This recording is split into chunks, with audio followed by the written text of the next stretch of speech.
This is the Cash Value Solutions Podcast, where your hosts, Jason Pohlmeyer and Kyle Mann, shed light on little-known money truths to help you take control of your financial future and become your own banker. Subscribe, rate, and review the show, and check us out at cashvaluesolutions.com. Hey, everybody. Welcome back to the Cash Value Solutions Podcast. Kyle and I, we want to go over some of our views and stuff about kind of farming, ranching, and IBC itself. And we want to try to help you guys determine if we're a good fit to work with for you personally. Yeah, it's important to find an IBC practitioner that you mesh with well, because everybody's a little different. Everybody does things a little different, and we all believe. Some people are spreadsheet warriors. Yeah, and we're definitely not. Yeah. We're definitely not the spreadsheet warrior type, because that's not what IBC is about in the first place. So, yeah, I think it is so easy, and I know we've talked about this on other podcasts, but with IBC, it just seems to be the common occurrence that everybody gets stuck on the policy. Yes. And not the concept itself. And one reason is because, in Becoming Your Own Banker, when you read that book, you look at those policies and the dividend rate back then, the policy products, it was pretty insane. Yeah, we had dividend rates in the 8% range, I believe, when Nelson wrote that book. Life insurance was just, it was based on age 100, not age 121. So you had cash accumulation coming more rapidly in the beginning of those policies. Those things look fantastic. The one where Nelson is showing the kids and paying $2,000 in for 20-ish years, I believe, and the amount of income taken out is, I think it's like $250,000 or something, if I remember. Yeah. And the basis in the policy is like $44,000. And it's just insane. And that would be cool, but that's just not where any of the world is today. No, things have completely changed with interest rates and everything else that's going on.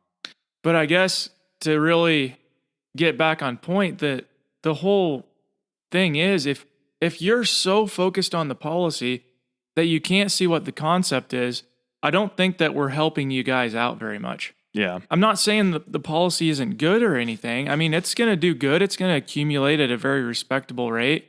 But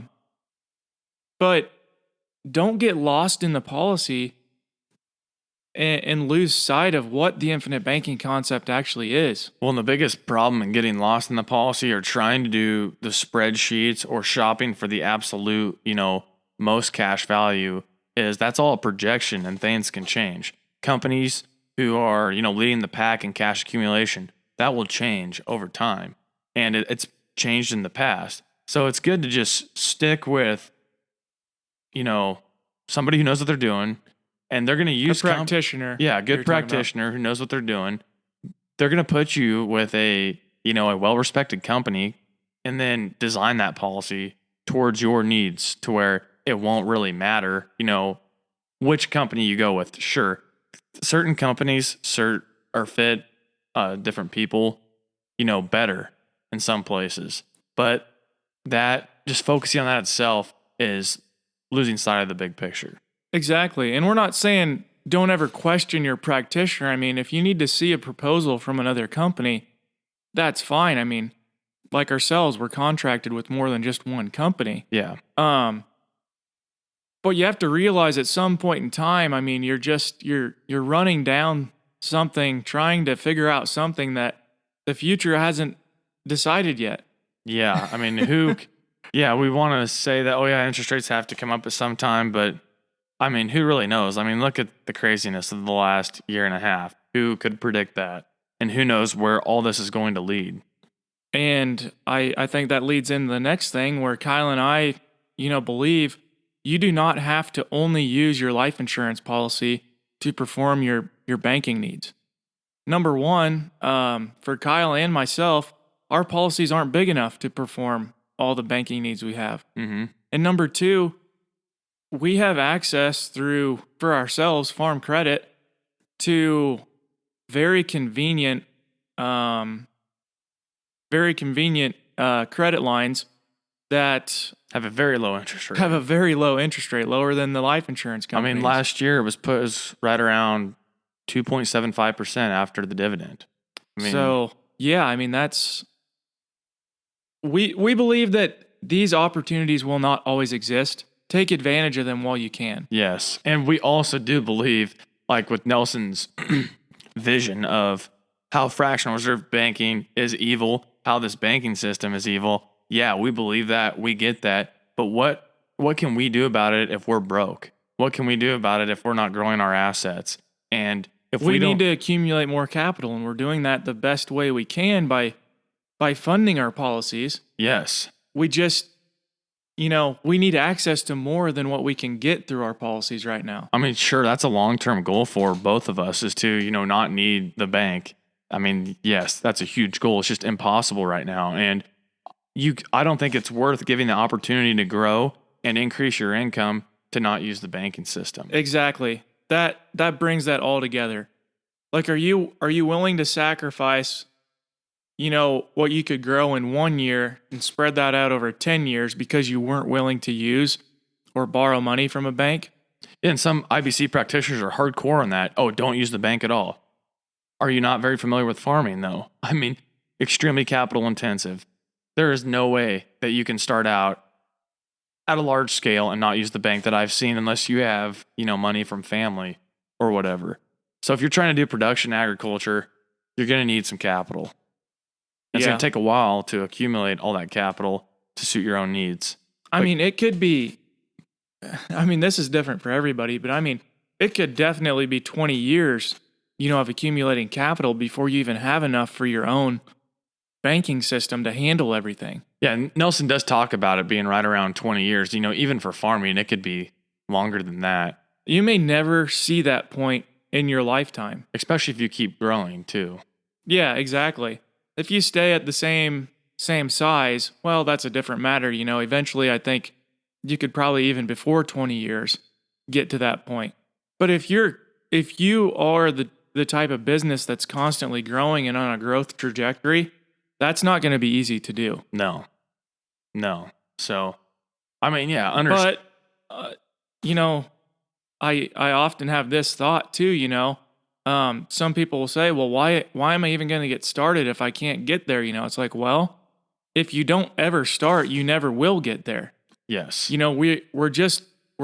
We're hypothesizing or whatever you want to call it, that you're probably going to take longer. It's going to take longer than you want it to get to that point.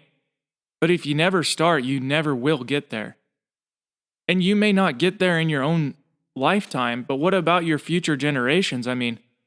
Hopefully you're building this for somebody, and you can not only benefit from this plan yourself, but then help them benefit after your passing. Yeah. We wouldn't have got so passionate about this if it couldn't have helped us. And, starting out young. Yeah, that's something I know that you especially have had a client that was really worried about the fact of, well, man, this just seems like I'm benefiting the next generation, and they were failing to see how access to all that cash value is huge. Yeah, it's extremely huge. And like we've said over so many podcasts, if you weren't going to make money off this, we would not be doing this. If it did not benefit you, and it doesn't benefit every single person, exactly the same. And some people, it may not even make sense to do. And so if it doesn't make sense for you to do, we're definitely not we're going to tell you that. It's not, we don't want to see anybody fail. So, but there's a benefit to this. It adds tailwind to what you're doing. If you have your money sitting here growing, guaranteed access, death benefit protection, it's going to give you a tailwind that, a savings account can't do. Can't offer. Yeah. And I know it's hard for a lot of people to see in the first couple of years of a policy. But obviously you have to go through those before you get to years 20 and 30 and 40 of these things, when it's like, wow, why didn't I do more of this? But I guess everybody has to take it in the biggest bites that they can, Sure. Well, another reason we started this business is because one thing that we have seen being farmers and ranchers ourselves, is the farmers are the ones who are getting farmed by big industry and banks. And controlling capital, we believe, is really the only way out of that. So you don't have to get suckered into those corporate programs or the bank telling you what to do with your operation. It's like, so you need to find a way to start controlling a substantial amount of capital. Absolutely. And yeah, I mean, look who is the first one. Farming hasn't even ended here in 2021. We haven't even harvested a crop. And very, very soon, before harvest comes, they're going to be asking us for money for next year's seed ready. Yeah. Zero risk. That's what Kyle is talking about, the farmers getting farmed. Everybody is getting paid before the farmers are paying themselves. Yeah, and that we're told that we need to use all these nutrients. We need to do all this. We need to use all these chemicals, all these pesticides and stuff like that. And what's it do? It lines the manufacturer's pockets. Well, and what are we doing with almost all those products? We're killing things. Yes, we're killing. I don't know about you, but when I'm out farming, I am happy when I'm out there planting stuff. I'm growing things. When I'm out there spraying and killing things, it just puts me in a bad mood. And I wish that I could change that, but I think it's just a psychological thing, One way you're promoting growth, life. The other way you're taking it away, you're killing it. Yeah. And it's not a system that I want to be stuck in forever. No, definitely not. So I guess another thing that we believe in individualism too. I mean, we are here to help you with the policy as much as possible, but I don't want to babysit you. Yeah, we're not your banker, So we can help, initially take some loans.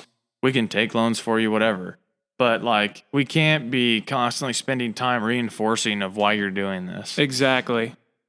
We can help you with the policy things, with taking loans, changing beneficiaries, everything with your policy. If you want to change the funding amounts on it and stuff, that is not a big deal. The thing is, like Kyle said, we don't want to be reinforcing something that you need to learn and start practicing. I think we even had a podcast about that pretty recently of why you need to practice the infinite banking concept, because it reinforces this way of thinking. And remember, you're operating, when you enter into the infinite banking concept world, you are in a different paradigm from 99.5% of everybody else probably. There's not a lot of people that think this way. No. And so, it's also kind of like if you start doing some rotational grazing, you plant some cover crops, everybody's looking at you kind of weird, like, why the heck are you doing that? Is there something off with you, Kind of same type of deal. I mean, you're just going to have to grow some thicker skin and, you need to do this is why you need to do the research yourself, is to reinforce that so that when somebody says, oh, this is so stupid or whatever, that you know what you're doing. Yeah, you came to the conclusion on your own. We weren't here to convince you. And that's why, Kyle and I were willing to do 15-minute calls with people to answer any questions they have. But you have to read Becoming Your Own Banker, Building Your Warehouse of Wealth, Farming Without the Bank, one of those books, before we're going to get serious with you. Well, yeah, because, that also, it takes out all the time wasters for us. Because, that's huge in this industry. It's not like we're just trying to force people to push the book off on them, do this all your own. It's like, there's a lot of people out there who just shop, and we don't have time to be dealing with all these shoppers and stuff, or people who aren't serious, and they just want you to teach them the whole concept. They don't want to put any skin in the game. Well, yeah, and it would take me longer to try and teach the infinite banking concept over a phone call or a Zoom call than it would for you to just read what Nelson wrote about in Becoming Your Own Banker. It's probably 2.5 hour, 3 hour read. Yeah, I would not consider myself a fast reader, and maybe 4 hours, to get through that whole book. I'd say it'd take over 6 for us to talk to somebody to tell them about the infinite banking concept, to get it to where they could get it from Becoming Your Own Banker. And the thing that Nelson did in that book was he laid a foundation that wasn't around banking. He talked about different things, being an airplane pilot, being a forester, and he was able to relate all these things back to and point it to banking and whole life insurance and thinking long term and and stuff. Things that people don't typically think about. Yeah. I mean, what do people spend more time thinking about? My guess is if it's what are they going to have for dinner, or how much money should we be saving and how should we be saving it, it's going to be dinner. Yeah. For almost the entire population, you know? But a lot of those people aren't our clients then either. That's true.